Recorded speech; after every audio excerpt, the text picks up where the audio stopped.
Buenos días. Primero quiero agradecer profundamente la presencia de todos ustedes, algunos viejos amigos que me honran todavía pensando que algún dividendo pueden extraer de mis palabras. Segundo, el hecho de haber sido presentado por el doctor Héctor Sandler, a que me liga una vieja amistad y muy antiguo conocimiento, porque nos conocemos desde fines de los años 50. Y finalmente la presencia de una figura señera, un ícono en materia de finanzas públicas en el país, como es también el viejo amigo, el doctor Marcos Macón, una autoridad en la materia que es prestigioso y prestigia con su presencia cualquier evento del concurso. Me siento sumamente honrado por los inmerecidos conceptos que he escuchado respecto de mi persona, pero más honrado todavía de pensar que a mi edad puedo tener la oportunidad de dejar testimonio de lo mucho que he visto, aprendido en el terreno del estudio y de la práctica, en una materia como la impositiva, instrumento de política económica al que yo considero el más complejo y el más difícil de los que debe enfrentar un hacedor de política económica. Algo que difícilmente esté en línea con lo que es común escuchar, donde en Argentina, en que los políticos por norma suelen ser aprendices de todo y maestros de nada, se dedican a hacer proposiciones en materia de impuestos sin conocer cuál es, en esencia, el fundamento teórico de la cuestión. El tema amerita no entrar directamente en los aspectos técnicos de la cuestión porque requiere una cabal adecuación de los impuestos en el contexto histórico en el que se están analizando. Ese contexto histórico recoge una evolución teórica de la materia que se ha venido realizando a través de los tiempos. No surge instantáneamente, sino que el devenir de hoy es consecuencia de hechos e ideas pasadas. Es ese mundo de las ideas y de los hechos precedentes el que finalmente enriquecen la cuestión y alcanzan para comprender los desvíos que en todo caso tiene una estructura fiscal para financiar gastos públicos de un país cuando no se sirven el planteo normativo que hubiera correspondido en términos de intereses comunitarios, no de parcialidades, sino de intereses globales. Creo que sería muy interesante poner de manifiesto cuál ha sido la evolución de la población del mundo como para tener idea de dónde nace el tema de los impuestos. En la época de Jesucristo, en el mundo había 200 millones de personas. En el año 1750, y particularizo el año 1750 por las razones que voy a decir seguidamente, había 790 millones de personas. En 1950, 2.520 millones. En el año 2010, 6.854 millones de personas. Fíjese usted la marcha de esta curva verdaderamente exponencial en términos de población, en un mundo que físicamente es el mismo, no ha crecido un solo centímetro en superficie.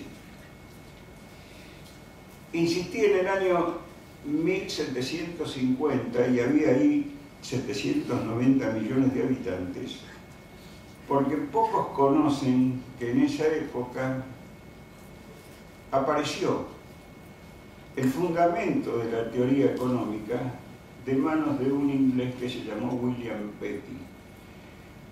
Cuando se produjeron las modificaciones políticas y advinieron las monarquías constitucionales, apareció el problema del Estado, del gasto público y de cómo financiarlo. Y hubo ahí un economista mercantilista considerado en su momento que escribió un tratado en 1662, 130 años antes del 790, 1662, que fue el primer tratado de finanzas públicas que conoció la humanidad. De una calidad tan excepcional que en ese trabajo se pueden ya advertir las ideas keynesianas, porque habla de la importancia del gasto público como para expandir los niveles de empleo. William Petty, fundador después de la Academia de Ciencias de Inglaterra. Hay quien considera que William Petty fue el verdadero fundador de la economía clásica, anticipándose en 110 años a Adam Smith, a Ricardo, a Mill y a Marx. Y así lo considera precisamente Karl Marx, entre los que se destacan como acordándole a William Petty el mérito de haber fundado la economía clásica precisamente por el estudio analítico que hizo de los impuestos. En ese momento William Petty dice: tenemos que financiar el gasto público, pero no tenemos que financiarlo de cualquier manera. Tenemos que financiarlo de la manera más eficiente, entendiendo por eficiencia la cantidad de recursos suficientes para financiar el gasto, entendiendo por eficiencia no distorsionar el funcionamiento de la economía y entendiendo por eficiencia cumplir con las reglas de equidad, con un sistema que tenía que ser naturalmente simple y comprensible por parte de que iba a ser el responsable, de hecho, de los impuestos. Esto ocurre en el año 1662. Desde entonces, naturalmente, hubo enriquecimiento en la teoría económica y no se puede desconocer el monumento que se origina a partir de las ideas de Adam Smith con su libro sobre la causa y riqueza de las naciones y de los demás economistas que fueron calificados por Galbraith como los economistas del desespero, porque se encontraban con un contexto social que indudablemente en el medio de la revolución industrial estaba planteando serios problemas entre los distintos sectores económicos. Por eso Adam Smith, y ustedes lo pueden leer en el libro quinto, habla de la necesidad de que el Estado intervenga de manera tal de arbitrar en los conflictos que se producen dentro de sectores, porque hay que tener cuidado que cuando varios empresarios se reúnen para operar en contra de los consumidores. Es decir, liberales, mas non troppo. Fue precisamente Adam Smith el creador del mínimo no imponible en el impuesto a las ganancias, lo cual da idea ya del grado de equidad que tenía que tener el impuesto conforme a un principio de capacidad de pago que yo no adhiero y que estoy más en la línea de Caldor, que el principio de capacidad de pago debiera ser revisado, modernizado y reemplazado por el principio de capacidad de gasto, que es otra cosa muy distinta. Muy bien. Lo notable es que los economistas clásicos, cuando plantean su modelo de crecimiento, dividen los factores de producción en tres clases: tierra, trabajo y capital. Obviamente, estaban enriquecidos por el aporte que habían hecho los fisiócratas, con Quesnel a la cabeza y su famosa tabla que después fuera perfeccionada por Leontief con la matriz de insumo producto. La tierra era realmente la que producía fundamentalmente riqueza dentro de la sociedad y por lo tanto era la que debía ser grabada. El hecho de que incorporan a la tierra como factor de producción naturalmente requiere un espaldarazo muy grande a partir de Ricardo con su famosa teoría ricardiana de la renta. La tierra tiene valor precisamente porque a medida que se van incorporando tierras marginales, la primera arroja una renta que la última no tiene y precisamente eso le da valor a la primera.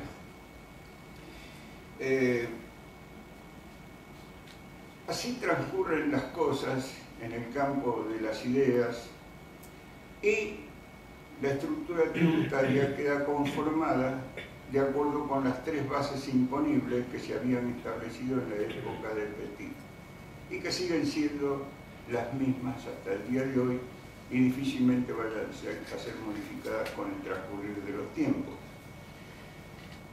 Una base es los patrimonios, otra parte son las ganancias y otra base son los consumos.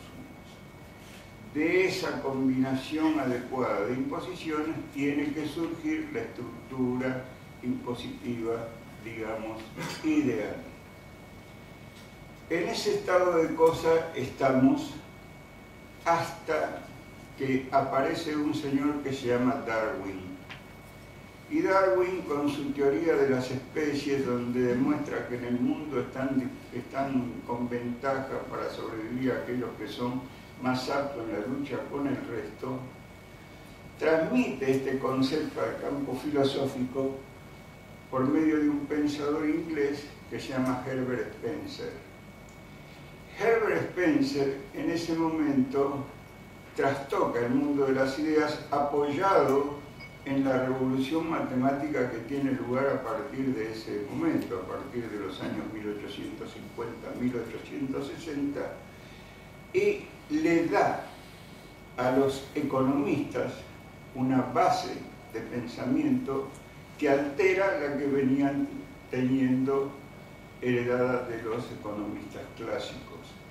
Y entonces los factores de la producción, por arte de Birle y Birloque, quedan divididos en dos. Desaparece la tierra. Los factores de la producción son capital y trabajo. K, L. Y las funciones de producción, a partir de ese momento, quedan constreñidas a la combinación de esos factores. La tierra queda subsumida dentro del concepto de capital. Es la teoría neoclásica o neoliberal.